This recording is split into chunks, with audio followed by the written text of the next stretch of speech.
Olá, meus amores, vamos continuar então a relembrar as musiquinhas com os sons das consoantes que a gente já aprendeu. Agora nós vamos cantar a musiquinha da letrinha G, tá bom? Eu sou a letra G, G, G. O meu som é assim, G, G, G, G. Tenho uma voltinha e gosto de gritar. G com A faz Gá, G com O faz Gó, G com U faz Gu, Gá, Gó, Gu. O barulhinho da letrinha G vem lá da garganta, ó. G, G. Agora vamos passar para a letrinha J, tá bom? É aquela que tem um pininho. Eu sou a letra J, J, J. O meu som é assim, J, J, J, J.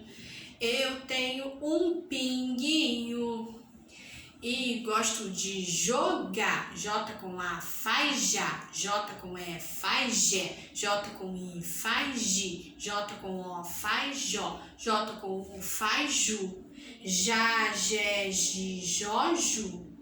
Combinado? Letrinha J faz J, J. Vamos passar para a letrinha L. A letrinha L faz L, L. Tem um sonzinho de L. Eu sou a letra L, L, L. O meu som é assim, L, L, L, L. Tenho uma voltinha e gosto de lavar. L com A faz Lá, L com E faz Lé, L com I faz Li, L com O faz Ló, L com U faz Lu. Lá, Lé, Li, Ló, Lu. Lá, Lé, Li, Ló, Lu. Agora vamos passar para a letrinha M, que faz M. A boquinha bate uma na outra, ó. M, M. M de mamãe, né? Muito fácil. Eu sou a letra M, mamã. O meu som é assim, mamã, mamã.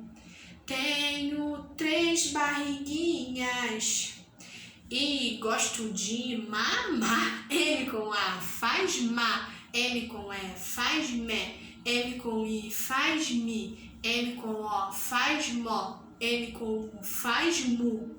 Má, mé, mi, mó, mu. Má, mé, mi, mó, mu. Combinado? Não esqueçam, hein, o som das letrinhas. Um beijo e até o próximo vídeo.